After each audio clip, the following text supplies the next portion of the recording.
Hay un momento que conoces perfectamente. Es un viernes por la noche.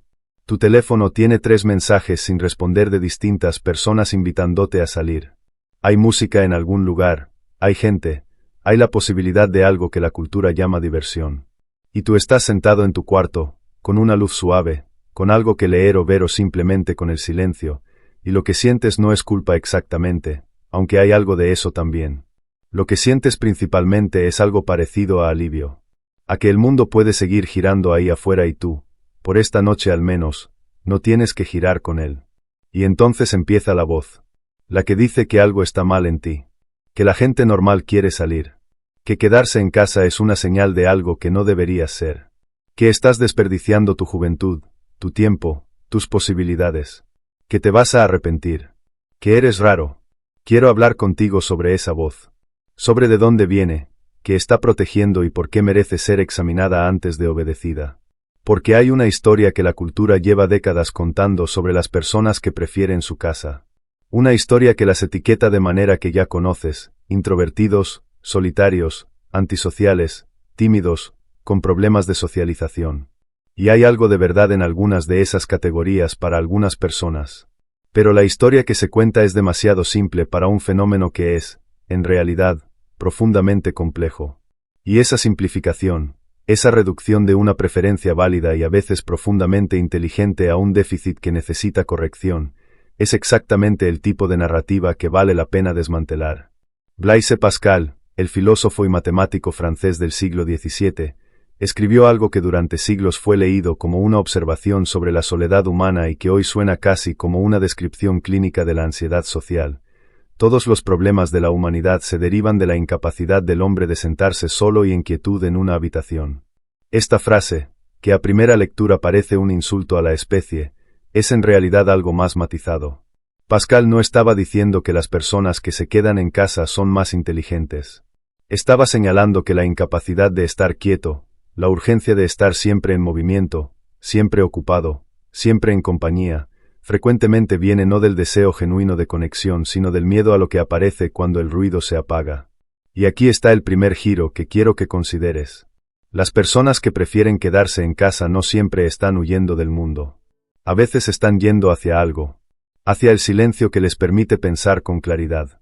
Hacia la soledad que les da acceso a una vida interior que la agitación constante hace imposible. Hacia una forma de presencia que la socialización obligatoria, esa que ocurre no porque realmente quieres sino porque se supone que debes, no puede replicar. La psicóloga Susan Cain pasó años investigando la introversión y publicó en 2012 un libro llamado Quiet, La fuerza de los introvertidos en un mundo que no puede dejar de hablar, que se convirtió en uno de los libros de no ficción más leídos de esa década. Y lo que Cain documentó con una rigurosidad que no permitía desestimación fácil era esto.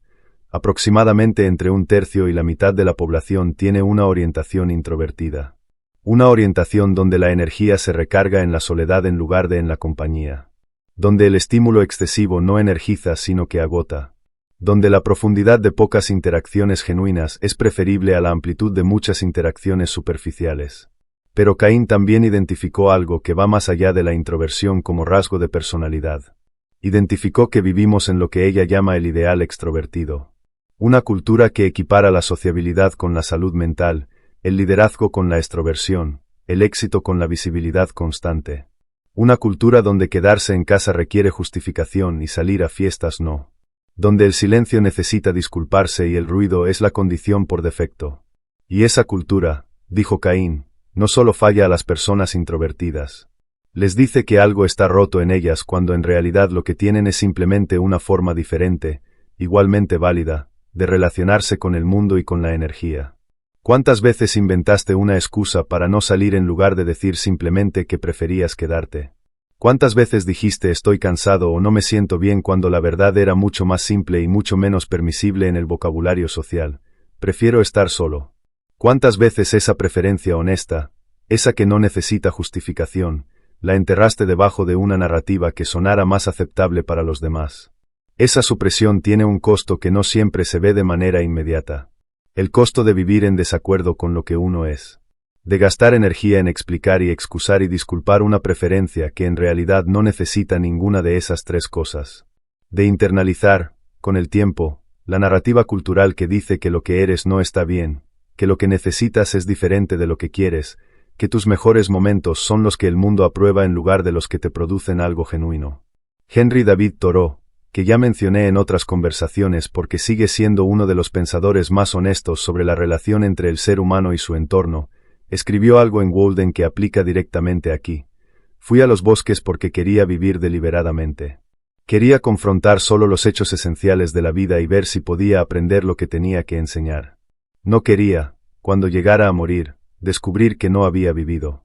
Thoreau eligió deliberadamente la quietud, el espacio reducido, la compañía mínima, no como renuncia al mundo sino como forma de relacionarse con él de manera más auténtica. Y ese acto fue, en su época, tan incomprendido y tan juzgado como lo sigue siendo hoy para quien dice que prefiere quedarse en casa. Pero hay una dimensión que va más allá de la personalidad y de la introversión, y es la que más me interesa explorar contigo porque es la que menos se discute. Hay personas que prefieren quedarse en casa no solo porque se recargan en la soledad, también porque tienen una relación profunda con su propio espacio, con el mundo que construyeron dentro de sus cuatro paredes, con la vida interior que ocurre en ese espacio y que la salida interrumpe de una manera que no siempre vale la pena interrumpir. El hogar, en su forma más genuina, no es solo un lugar donde dormir y guardar cosas. Es un territorio de identidad. Un espacio donde se puede ser completamente uno mismo sin el ajuste constante que la presencia de otros requiere. Donde no hay que calcular cómo estoy siendo percibido. Donde la energía que normalmente se gasta en la gestión social, en el lenguaje corporal, en la interpretación de lo que otros sienten y necesitan, está completamente disponible para lo que uno quiere hacer con ella. Hay una escena en los ensayos de Michel de Montaigne que describe esto con una precisión que 400 años no han erosionado. Montaigne tenía su torre, un espacio redondo en el tercer piso de su castillo donde guardaba sus libros, donde escribía, donde pensaba. Y escribió sobre ese espacio con una ternura que reservaba para pocas cosas. Allí está mi reino. Es el único lugar donde soy completamente yo. Donde nadie me puede exigir nada. Donde el tiempo es mío. No lo describía como un escape. Lo describía como una llegada. Esa sensación, la de llegar a casa como una forma de volver a uno mismo, es algo que las personas que prefieren su espacio conocen de manera visceral. No es que el mundo afuera sea malo. Es que hay algo en ese espacio propio que el mundo afuera no puede dar. Una cualidad particular de presencia consigo mismo que no es disponible de ninguna otra manera. Y aquí está la psicología más profunda de todo esto. El psicólogo Abraham Maslow, conocido por su jerarquía de necesidades, identificó en sus investigaciones sobre personas psicológicamente sanas y realizadas un patrón que lo sorprendió inicialmente. Estas personas valoraban profundamente la soledad y la privacidad, no como consecuencia de sus logros, como condición de ellos, como parte del proceso que les permitía mantenerse en contacto con lo que realmente eran y lo que realmente valoraban, sin la distorsión que la presión social constante produce. Maslow llamó a este rasgo la independencia de la cultura y el entorno. La capacidad de no depender de la aprobación externa para calibrar el propio valor o la propia dirección. Y observó que las personas con este rasgo frecuentemente eran vistas por su entorno como distantes, raras, difíciles de entender. No porque tuvieran problemas, sino porque operaban desde un centro propio tan desarrollado que no necesitaban el nivel de validación externa que la mayoría de las personas buscan constantemente.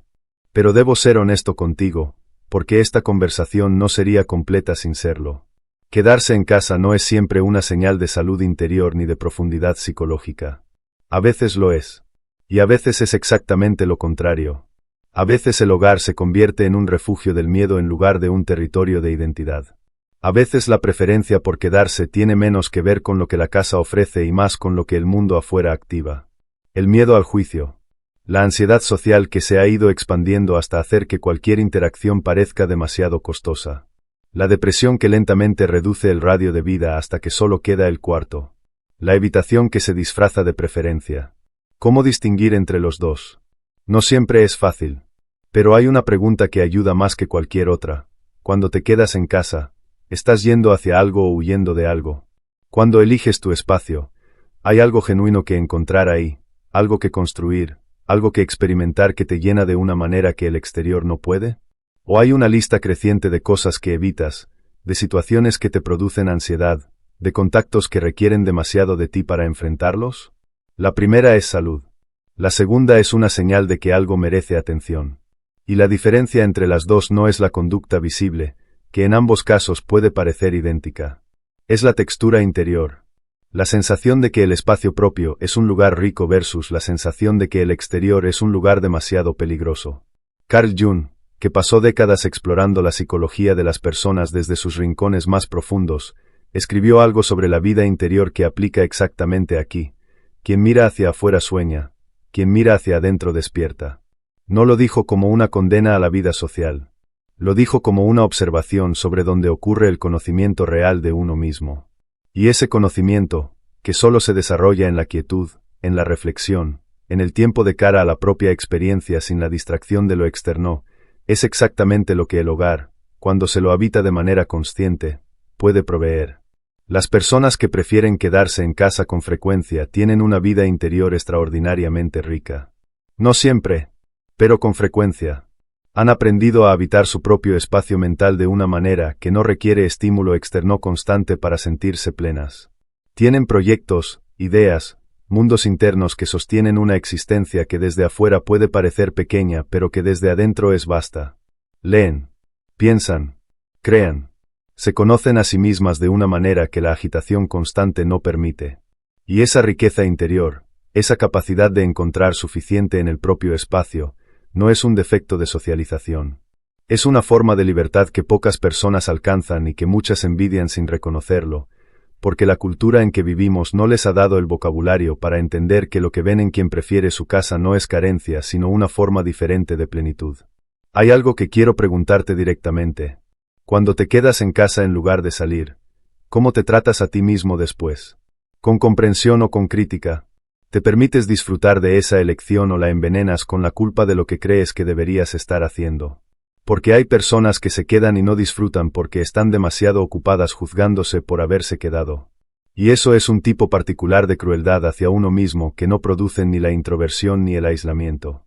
Lo produce la internalización de una norma social que nunca fue tuya. Voltaire, que era un hombre profundamente social y que amaba la conversación y los salones del siglo XVIII, escribió sin embargo algo que los que prefieren su espacio reconocen de inmediato: he decidido ser feliz porque es bueno para la salud. No especificó dónde. No dijo que la felicidad requería compañía ni movimiento ni visibilidad. Solo que era una decisión. Y esa decisión, tomada honestamente, desde el conocimiento real de lo que a uno le da energía y lo que se la quita, puede perfectamente incluir noches de viernes en casa sin que eso sea una renuncia a nada. El mundo va a seguir diciéndote que deberías salir más, conectar más, estar más presente en los espacios sociales que la cultura aprueba. Y hay momentos en que esa voz tiene razón. Hay momentos en que el aislamiento excesivo nos priva de algo real y necesario. El ser humano es un animal social y esa parte de la naturaleza no puede ser suprimida indefinidamente sin consecuencias. Pero hay muchos más momentos en que esa voz simplemente repite un guión que no fue escrito para ti. Que fue escrito para un perfil genérico de persona que la cultura imagina que todos debemos ser. Y la tarea, si me preguntas, no es obedecer esa voz ni tampoco ignorarla siempre. La tarea es aprender a distinguir entre cuando te dice algo verdadero sobre lo que necesitas y cuando solo te dice lo que el sistema necesita que hagas. Porque al final, la pregunta no es si te quedas en casa o salís. La pregunta es si lo que haces, en casa o afuera, viene de un lugar genuinamente tuyo. Si la elección es realmente una elección o si es una reacción automática al miedo o a la presión. Si estás construyendo una vida que te pertenece o siguiendo un mapa que alguien más trazó antes de que pudieras preguntar hacia dónde querías ir. Thoreau lo dijo con la economía de palabras que solo tienen los que han pensado algo completamente. No quería cuando llegara a morir descubrir que no había vivido. Vivir no requiere ser visto. No requiere estar en todos lados. No requiere que tu semana tenga el nivel de actividad social que el grupo de referencia aprueba. Requiere, simplemente, que lo que haces con tu tiempo sea genuinamente tuyo. Y si eso incluye muchas noches en casa, con luz suave, con algo que leer o simplemente con el silencio que te permite escucharte, no es una vida menos vivida. Es una vida diferente. Y diferente, desde aquí, no es menos. Es, a veces, exactamente suficiente.